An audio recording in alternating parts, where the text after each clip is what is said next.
সুন্দরপুর গ্রামে আলী এবং আকবর নামে দুই বন্ধু থাকত। আলী ছিল খুব পরিশ্রমী, কিন্তু আকবর ছিল অলস।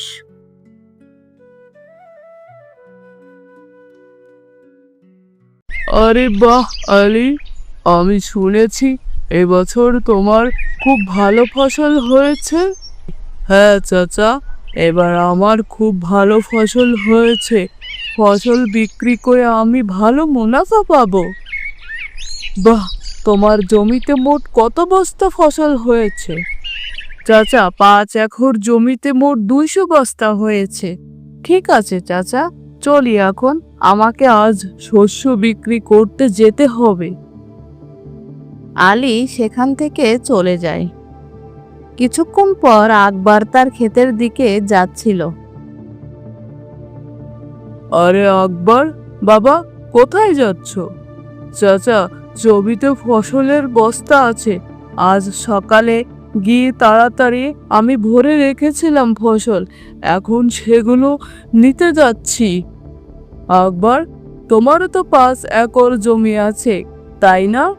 তাহলে তোমার জমিতে এবার কত বস্তা ফসল হয়েছে? হ্যাঁ চাচা, আমার 5 একর জমিতে আছে। আমার জমিতে এবার 100 বস্তা হয়েছে। কেন আকবর, তোমার জমিতে মাত্র 100 বস্তা হলো কেন? তোমার বন্ধুর আলী 5 একর জমিতে 200 বস্তা শস্য হয়েছে।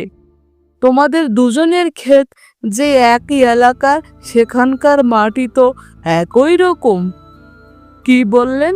আমার বন্ধু আলীর ক্ষেতে এবার 200 বস্তা ফসল হয়েছে? আচ্ছা, ঠিক আছে চাচা, চলি এখন।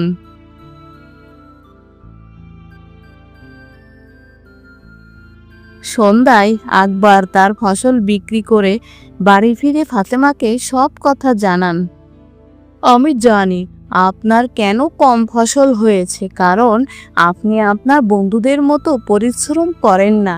এমন চলতে থাকলে কি করে হবে? আরে ফাতেমা, এতে আমারই কি দোষ? আমি এর বাহিরে কি করতে পারি? আজ আপনি আপনার জমি বিক্রি করে দিন, আলীর পাশের জমিটা কিনে নিন। পুরো 5 একর জমি কিনুন এবং আলীকে বলুন আমরা দুজন মিলে পুরো 10 একর জমিতে একসাথে কাজ করব। যা মুনাফা হবে দুজন সমান ভাগ করে নিব। হ্যাঁ, তুমি তো ঠিকই বলেছ। আমি কালই আলীর কাছে গিয়ে বিষয়ে কথা বলবো। পরের দিন সকালে আকবর ও আলীর বাড়িতে যায়। ভাই আলী, কেমন আছো তুমি? আকবর, আমি ভালো আছি। তুমিই বলো, সকালে সকালে কেন এখানে, কি মনে করে এলে? আলী, আমরা দুজন তো ছোটবেলার খুব ভালো বন্ধু। আমি ভাবছিলাম আমার জমিটা বেচে দিয়ে তোমার জমির পাশে 5 একর জমি কিনবো। হ্যাঁ হ্যাঁ হ্যাঁ আকবর ভাই, কিনে নাও। কিন্তু আলী, যদি তোমার আপত্তি না থাকে তাহলে আমরা দুজন মিলে তোমার আর আমার জমিতে একসাথে চাষ করব। এতে আমরা দুজনই ভালো মুনাফা পাবো। হ্যাঁ হ্যাঁ হ্যাঁ আকবর ভাই, আমার কোনো আপত্তি নেই। চলো আমরা শেঠ মান্নানের কাছে গিয়ে জমি কেনা বেচার কথা বলি, কারণ আমার ক্ষেতের পাশে জমিটা শেঠ মান্নানের। তারপর দুজন শেঠ মান্নানের কাছে চলে যায়। শেঠজি, আলীর পাশে আপনার যে জমিটা আছে, আমি সেই জমিটা কিনতে চাই। তো কিনে নাও, কিন্তু জমি কেনার জন্য টাকা নিয়ে এসেছো? আসলে শেঠজি, আমি আমার 5 একর জমি বিক্রি করতে চাই, আপনার 5 একর জমি কিনতে চাই। ঠিক আছে, কিন্তু আমার জমির বিনিময়ে আমার তোমার জমি 5,000 টাকা চাই। কিন্তু শেঠজি, আমার জমি 5 একরে, আর আপনার জমিও 5 একরে, তাহলে আপনি আমার কাছে 5,000 টাকা কেন চাইছেন? দেখো আকবর ভাই, জমির সময় অনুসারে দাম হয়। যদি তোমাকে নিতেই হয় 5,000 টাকা দিয়ে দাও। ঠিক আছে শেঠজি, আপনি 5,000 টাকা নিয়ে নেবেন। আকবর শেঠ মান্নানের কাছ থেকে তার জমি কিনে নেয়।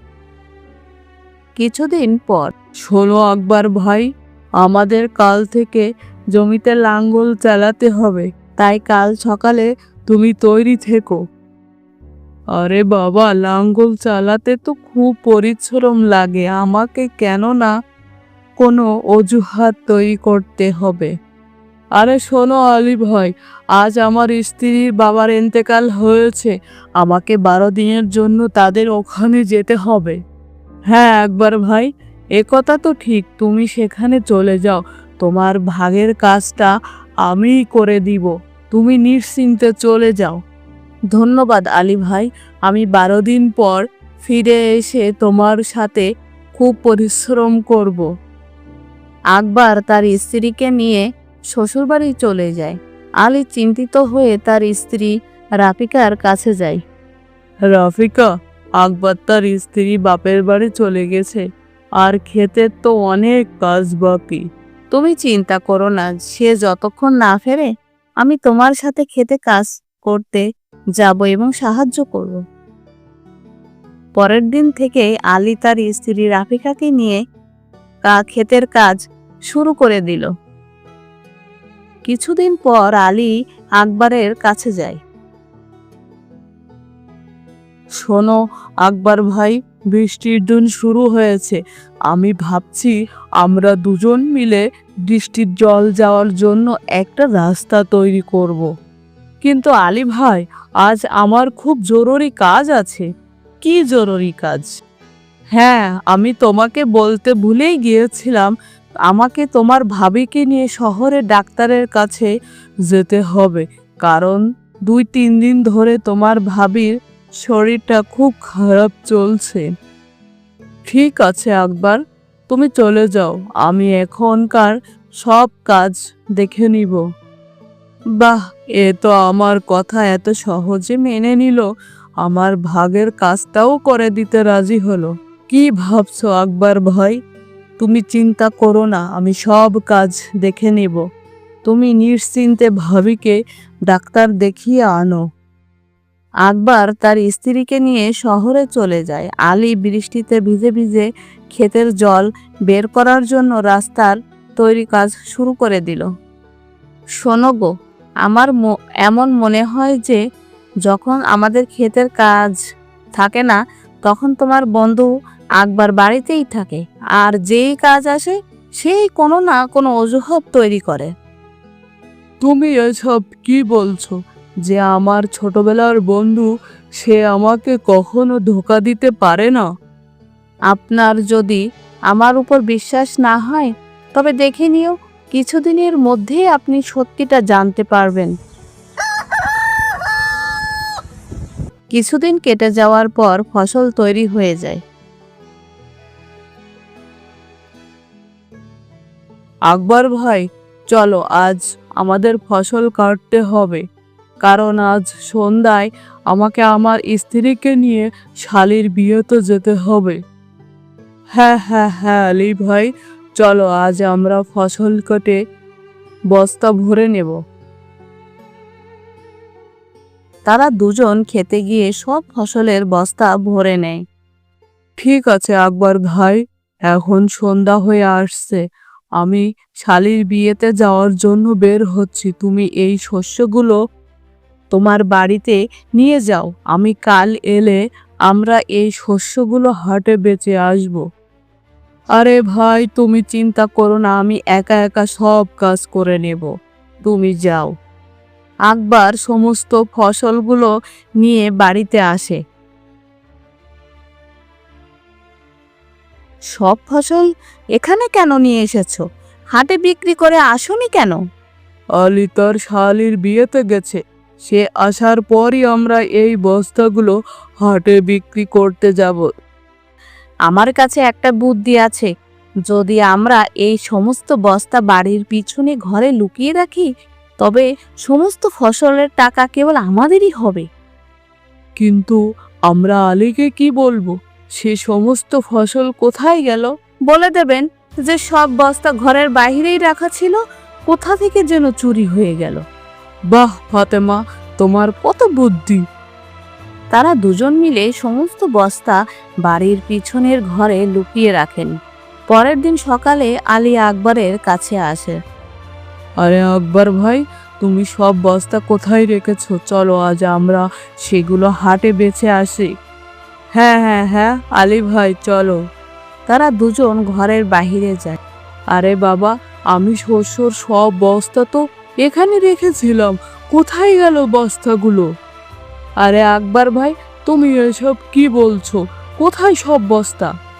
আমি জানি না, আমাদের সব বস্তা তো চুরি হয়ে গেল। কি? আমাদের সব শস্যর বস্তা চুরি হয়ে গেল? আকবর ভাই, তুমি এটা কি করলে? 6 মাসের পরিশ্রম কি তুমি চোরদের হাতে তুলে দিলে? তুমি তো এমন বলছো যেন এই ফসলের শুধু তোমারই একারই অংশ ছিল। ক্ষতি তো আমারও হয়েছে। হ্যাঁ, এটা ঠিক, চোরেরা আমাদের দুজনকে অংশ নিয়ে চলে গেছে, আমাদের দুজনের খুব বড় ক্ষতি হয়েছে। আলী বাড়ি ফিরেই রফিকাকে সব কথা জানালো। আরে কোনো চিন্তা নেই, আপনি আপনার বাড়ির বাহিরে উঠানে সবজি লাগিয়ে সেগুলো বিক্রি করার জন্য কাজ শুরু করুন। হ্যাঁ, তুমি তো ঠিকই কথা বলেছ। আলী সবজি বাগানের জন্য সব বাড়ির বাহিরে উঠানে খনন করা শুরু করলো। খনন করতে করতে সে সোনার ভরা একটি কলসি দেখতে পায়। আরে, এটা তো সোনার ভরা কলসি, এটা তো আমার সৌভাগ্য। আলী তার স্ত্রীকে সব কথা জানায়। এটাই সব আল্লাহরই কৃপা, কারণ আপনি খুব পরিশ্রমী মানুষ, পরিশ্রমের ফল সব সময় পাওয়া যায়। অন্যদিকে আকবর ফাতেমা সেই রাতে তাদের লুকানো ফসলের ঘরে যায়। আরে, এটা কি হয়ে গেল? আমরা এগুলো এখানে লুকানোর আগেই তো এটা ভাবিনি যে যদি ফসলে একটু বাতাস না লাগে তবে সব ফসল নষ্ট হয়ে যায়। এসব আপনারই জন্য হয়েছে, যেটা আমাদের ভাগ্যে পাওয়ার কথা ছিল, এখন তো সেটাও পাবো না, হাত থেকে সব চলে গেল। তাদের সমস্ত ফসল নষ্ট হয়ে যায়।